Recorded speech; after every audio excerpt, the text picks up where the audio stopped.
Dans les années 1980 et 90, Jean-Claude Van Damme incarnait presque à lui seul l'image que nous nous faisons des films d'action. Cependant, sa notoriété a diminué depuis, le reléguant au rang de film sorti directement en DVD. Malgré ce déclin, il existe une multitude des histoires fascinantes sur cet héros d'action qui sont souvent négligées ou oubliées. En vérité, une grande partie de sa vie a été cachée au public. Ce n'a pas été un parcours facile. Rejoignez-nous alors que nous explorons la vérité méconnue de Jean-Claude Van Damme. Les débuts de Jean-Claude Van Damme. Jean-Claude Camille François Van Varenberg, mieux connu sous le nom de Jean-Claude Van Damme, est né le 18 octobre 1960 à Berchem-Saint-Agathe, une petite ville près de Bruxelles, en Belgique. Ses parents, Eliana et Eugène Van Varenberg, menaient une vie ordinaire, son père étant comptable et sa mère fleuriste. L'éducation de Van Damme dans un foyer bilingue, avec un père originaire de Bruxelles et une mère flamande parlant néerlandais, a jeté les bases de son riche arrière-plan culturel. Dès son plus jeune âge, Van Damme possédait des capacités physiques remarquables qui lui valurent le surnom de The Muscle from Brussels. Son parcours vers la célébrité a commencé lorsque son père l'a initié aux arts martiaux dans le but de pallier la faiblesse physique de Jean-Claude.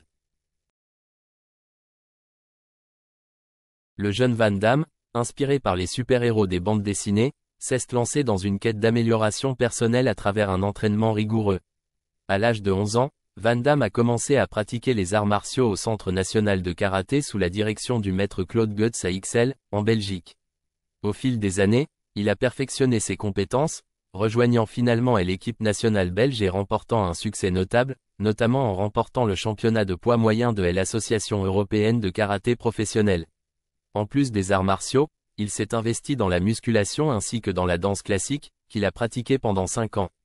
Son dévouement au ballet, souvent considéré comme l'une des formes d'entraînement physique les plus exigeantes, soulignait sa force et sa flexibilité exceptionnelles. Le célèbre chorégraphe Maurice Béjart a reconnu le talent de Van Damme et lui a proposé une place dans sa troupe, mais les aspirations de Van Damme étaient ailleurs. À l'âge de 18 ans, Van Damme avait obtenu une ceinture noire en karaté et le titre de Mister Belgique lors d'un concours de culturisme. Il attribuait au karaté la transformation de sa personne, tant physiquement que mentalement, et lui avait inculqué le rêve de devenir une star de cinéma. Combinant sa maîtrise des arts martiaux avec la grâce du ballet, Van Damme s'est forgé une niche unique à Hollywood.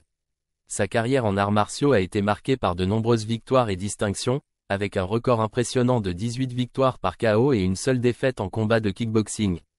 Dans les combats semi-contact ou light contact, il affiche un impressionnant bilan de 44 victoires contre 4 défaites, démontrant un talent et une expertise indéniables. Cependant, son objectif ultime était de faire la transition vers le métier d'acteur, un rêve qu'il a poursuivi sans relâche. Les hauts et les bas sur son chemin vers la célébrité. En 1980, Van Damme s'est marié à Maria Rodriguez, une femme d'origine vénézuélienne, à l'âge de 19 ans. En parlant de relations, il a été marié un total de 5 fois à 4 femmes. Ces mariages, marqués par des hauts et des bas, révèlent une vie personnelle tumultueuse derrière le personnage du héros d'action.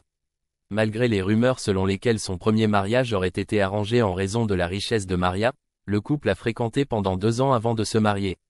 De plus, Maria a soutenu les ambitions de Van Damme en parrainant ses projets professionnels, y compris l'ouverture du California Gym, où il enseignait diverses disciplines de fitness. Son succès dans les arts martiaux a rapidement attiré l'attention des initiés de l'industrie, avec des personnes comme Mike Anderson et Gert Lemmens reconnaissant son potentiel en tant que future star. Sa décision de quitter les arts martiaux et de divorcer de sa femme après 4 ans, tout cela pour poursuivre ses rêves d'acteur, soulignait sa détermination inébranlable. Toujours au début des années 1980, Jean-Claude Van Damme entame un nouveau chapitre de sa vie, celui qui le verra accéder à la renommée internationale en tant qu'une des stars d'action les plus emblématiques des Hollywood. Accompagné de son ami Michel Kissy, il se lance dans un voyage de la Belgique aux États-Unis avec à peine plus de 3 000 $ en poche et une maîtrise limitée de l'anglais. En 1986, Van Damme obtient son premier rôle significatif en incarnant le méchant russe Ivan dans le film d'arts martiaux de Corey Yuen, No Retreat, No Surrender. Ce moment marque un tournant dans sa carrière, le propulsant davantage sous les projecteurs. L'année suivante, Van Damme décroche un rôle dans la première version du film emblématique Predator, où il joue le personnage principal. Cependant, il quitte la production en réalisant qu'il ne pourrait pas montrer ses compétences en arts martiaux dans le film, une décision cohérente avec son engagement envers son art et son intégrité artistique. En 1988, la persévérance de Van Damme porte ses fruits avec la sortie de Bloodsport, un film qui le propulse vers la célébrité. En incarnant le véritable artiste martial Frank W. Dux, sa performance captive le public et ouvre les portes à des projets cinématographiques plus importants. Le succès de Bloodsport solidifie le statut de Van Damme en tant que star d'action et pave la voie à une carrière cinématographique illustre. Au milieu de sa renommée croissante, la vie personnelle de Van Damme continue d'évoluer, notamment avec son mariage avec Gladys Portugues, championne américaine de culturisme. Leur union symbolise un tournant dans la vie de Van Damme, marqué par la stabilité et un soutien indéfectible. Alors que la carrière de Van Damme continue de monter en flèche, il démontre sa polyvalence en jouant des méchants russes dans des films tels que Black Eagle aux côtés de Sho Kosugi. Suite au triomphe de Bloodsport, Cannon Film lui propose également un choix crucial, le rôle principal dans 3 films, Delta Force 2, American Ninja 3, et Cyborg, réalisé par Albert Pyun. Optant pour Cyborg, Van Damme s'engage dans une nouvelle aventure cinématographique. Fait intéressant, Pyun envisageait initialement Chuck Norris pour le rôle, en raison de l'affiliation de Norris avec Cannon Group Inc. Cependant, c'est Van Damme qui décroche finalement le rôle, bien que pour un maigre cachet de $50 000. Initialement prévu comme une suite du téléfilm Lord of the Universe, Cyborg se transforme en un long métrage. Tourné en seulement 24 jours à Wilmington, en Caroline du Nord, la production rencontre des défis, notamment des interactions limitées entre les personnages et des dialogues rares. Tragiquement, un accident survient lors du tournage lorsqu'un couteau en caoutchouc entraîne une cécité partielle chez le cascadeur Jackson The Rock Pinkney. Van Damme fait face à des répercussions juridiques, mettant en lumière des accusations de négligence qui entachent sa réputation. Malgré ces défis, Van Damme parvient à se sortir d'une amende de $500, et Cyborg obtient un certain succès. À l'âge de 11 ans, Van Damme a commencé à pratiquer les arts martiaux au Centre national de karaté sous la direction du maître Claude Goetz à Ixelles, en Belgique. Au fil des ans, il a perfectionné ses compétences, rejoignant finalement l'équipe nationale belge et remportant plusieurs succès notables, dont le championnat middleweight de l'European Professional Karate Association. En plus des arts martiaux, il s'est également tourné vers la musculation et le ballet, qu'il a pratiqué pendant 5 ans. Sa dévotion au ballet, souvent considérée comme l'une des formes d'entraînement physique les plus exigeantes, soulignait sa force et sa flexibilité exceptionnelles. Le célèbre chorégraphe Maurice Béjart a reconnu le talent de Van Damme et lui a proposé une place dans sa troupe, mais les ambitions de Van Damme étaient ailleurs. À 18 ans, Van Damme avait déjà obtenu une ceinture noire en karaté et le titre de Mister Belgium dans une compétition de culturisme. Il attribuait au karaté la transformation de son corps et de son esprit, ainsi que l'émergence de son rêve de devenir une star de cinéma. En combinant sa maîtrise des arts martiaux avec la grâce du ballet, Van Damme s'est forgé une place unique à Hollywood. Sa carrière dans les arts martiaux a été marquée par de nombreuses victoires et distinctions, dont un impressionnant record de 18 victoires par KO et une seule défaite en kickboxing. Dans les combats semi-contact ou light contact, il compte 44 victoires contre seulement 4 défaites, ce qui témoigne de son talent indéniable. Cependant, son objectif ultime était de se lancer dans le cinéma, un rêve qu'il a poursuivi sans relâche. Les hauts et les bas sur son chemin vers la célébrité n'ont fait que renforcer sa détermination. En 1980, Van Damme s'est marié à Maria Rodriguez, une femme d'origine vénézuélienne, à l'âge de 19 ans. Parlant de ses relations, il s'est marié un total de 5 fois avec 4 femmes différentes. Ces mariages, marqués par des hauts et des bas, révèlent une vie personnelle tumultueuse derrière son image de héros d'action. Malgré les rumeurs selon lesquelles son premier mariage aurait été arrangé en raison de la richesse de Maria, le couple est sorti ensemble pendant 2 ans avant de se marier. Maria a également soutenu les ambitions de Van Damme en finançant ses projets professionnels, y compris l'ouverture du California Gym, où il enseignait diverses disciplines de remise en forme. Le succès de Van Damme dans les arts martiaux a rapidement attiré l'attention des professionnels de l'industrie, notamment de Mike Anderson et Gert Lemmens, qui ont reconnu son potentiel de future star. Sa décision de quitter les arts martiaux et de divorcer de sa femme après 4 ans de mariage, tout cela pour poursuivre ses rêves d'acteur, souligne sa détermination inébranlable. Au début des années 1980, Jean-Claude Van Damme entame un nouveau chapitre de sa vie, celui qui le verra accéder à la renommée internationale en tant qu'une des stars d'action les plus emblématiques des Hollywood. Accompagné de son ami Michel Kissy, il se lance dans un voyage depuis la Belgique vers les États-Unis avec à peine plus de 3000 $ en poche et une maîtrise limitée de l'anglais. Leur mission? Réaliser le rêve américain et se faire un nom en tant qu'acteur. La confiance inébranlable de Van Damme, nourrie par son expérience en karaté, le propulse en avant. Malgré un optimisme initial, Van Damme se heurte à des difficultés lorsqu'il se retrouve à court d'argent, le conduisant à une période d'errance où il doit vivre et dormir dans sa voiture. Pourtant, son objectif de devenir une star de cinéma ne faiblit jamais. La percée de Van Damme est venue avec des rôles mineurs, comme celui d'extra dans le film de danse hip-hop de 1984, Break-In. De plus, il a noué une amitié avec la star des arts martiaux Chuck Norris, ce qui lui a permis de travailler à ses côtés et même de participer à l'équipe de cascadeurs pour le film d'action Missing in Action en 1984. Cependant, le véritable succès reste insaisissable, et le parcours de Van Damme vers la célébrité est semé d'embûches, l'obligeant à accepter des petits boulots pour joindre les deux bouts. Au milieu de ces luttes, la vie personnelle de Van Damme évolue également, avec de nouveaux mariages et divorces.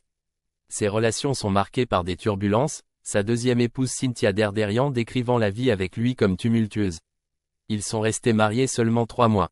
Malgré ses défis personnels, Van Damme est resté déterminé dans sa quête de la gloire à Hollywood.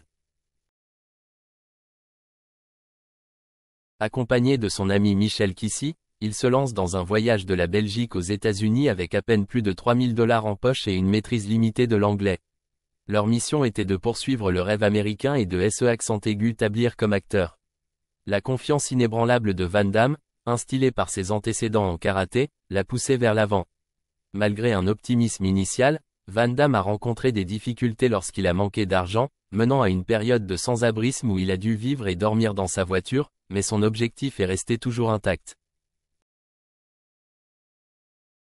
Dans les années 1980 et 1990, Jean-Claude Van Damme était presque l'incarnation même de ce que nous imaginions lorsqu'on parlait de films d'action. Cependant, sa notoriété a diminué depuis, le reléguant dans la catégorie des films sortis directement en DVD. Malgré ce déclin, il existe une multitude d'histoires fascinantes à son sujet qui sont souvent ignorées ou oubliées. En vérité, une grande partie de sa vie a été cachée au public. Ce n'était pas un parcours sans embûches. Rejoignez-nous pour découvrir la vérité cachée de Jean-Claude Van Damme. En 1996, tout en faisant la promotion de The Quest, Van Damme a fait une apparition mémorable dans la célèbre série télévisée Friends. Il est apparu dans les épisodes en 2 parties intitulées The One After the Super Bowl, où son personnage est devenu le centre d'une rivalité comique entre les personnages de Jennifer Aniston et Courteney Cox. Cependant, en coulisses, le comportement de Van Damme a été rapporté comme étant difficile. Aniston et Cox auraient exprimé leur inconfort pendant le tournage des scènes intimes, notamment en raison de la conduite non professionnelle de Van Damme pendant les scènes de baiser, ce qui les a amenés à faire part de leurs préoccupations au réalisateur. Poursuivant sa carrière cinématographique, Van Damme a joué dans le thriller d'action Maximum Risk, 1996, dirigé par le réalisateur hongkongais Ringo Lam, qui faisait ses débuts américains avec ce film. Le film mettait en vedette Natasha Henstridge, et des rumeurs de romance sur le plateau entre les deux ont circulé. Van Damme a ensuite collaboré avec la légende du basketball Dennis Rodman dans Double Team, 1997, une comédie d'action réalisée par un autre réalisateur hongkongais renommé, Tsui Hark. Au cours de ses projets, Van Damme a maintenu son image publique de héros d'action robuste et indestructible, mettant souvent en avant son expérience en arts martiaux acquise lors de ses années en Belgique. Cependant, ses références en arts martiaux ont été mises en doute, notamment par Don Dragon Wilson, un kickboxer de premier plan qui a accusé Van Damme d'exagérer ses réalisations. Les accusations de Wilson ont déclenché un débat au sein de la communauté des arts martiaux, certains mettant en question l'authenticité de Van Damme en tant qu'artiste martial. Malgré les tentatives de Van Damme pour se défendre, y compris son refus de participer à des combats professionnels, les critiques sont restées sceptiques, soulignant les écarts entre son style de combat à l'écran et les techniques des véritables artistes martiaux tels que Benny Urquidez et Bill Wallace. Sur le plan personnel, la vie de Van Damme a également été turbulente pendant cette période. Ces relations étaient souvent marquées par des altercations publiques et des dynamiques familiales tendues. Un chapitre significatif de sa vie personnelle a commencé avec sa relation avec Darcy Lapierre, une brune frappante souvent appelée Miss Hawaii. Leur romance était passionnée et intense, Darcy devenant rapidement une figure centrale dans la vie de Van Damme, se distinguant de ses relations précédentes. Cependant, comme beaucoup des aspects de la vie de Van Damme à cette époque, la relation n'a pas été sans défi, contribuant au drame continu qui caractérisait à la fois ses mondes personnels et professionnels. Après son divorce avec Gladys, Van Damme a épousé Darcy Lapierre, qui avait quitté son mari millionnaire pour lui, bien qu'elle ait plus tard exprimé des regrets quant à sa décision. Néanmoins, leur union a marqué un sommet romantique dans la vie de Van Damme. Le couple affichait publiquement leur affection, donnait des interviews intimes, et participait à des séances photos torrides qui captivèrent le public du monde entier. Cependant, son mariage avec Darcy a atteint un point de rupture en 1996, lorsqu'elle a découvert sa liaison avec le mannequin Playboy Isabelle Forte, déclenchant un scandale public. Bien qu'ils se soient brièvement réconciliés en 1997, leur relation s'est encore détériorée, culminant dans un incident violent à Paris où Darcy a accusé Van Damme de menaces de mort. Un autre aspect intrigant de la vie de Van Damme est sa liaison avec Kylie Minogue pendant le tournage de Street Fighter en Thaïlande. Malgré des dénégations initiales, Van Damme a finalement confirmé cette liaison des années plus tard.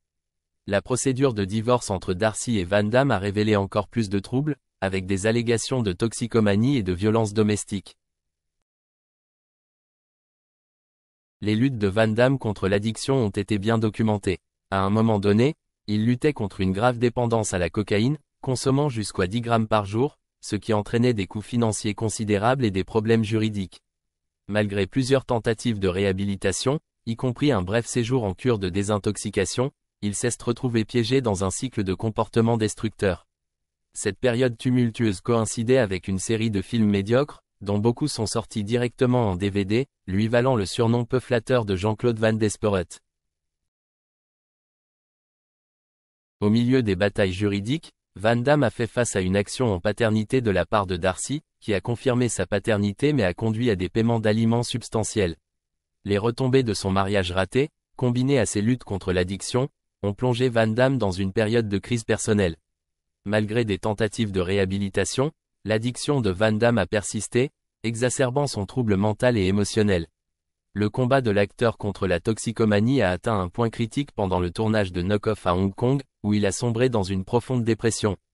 Son addiction lui a presque coûté la vie, provoquant un moment de réflexion où il a envisagé le suicide mais a finalement choisi la vie. Comment la réputation de Van Damme s'est-elle dégradée? Au milieu de ces luttes, Universal a offert à Van Damme un contrat lucratif pour 3 films, signalant une potentielle renaissance de sa carrière. Cependant, sa demande de salaire comparable à celui de Jim Carrey s'est retournée contre lui, conduisant à son exclusion des projets hollywoodiens grand public.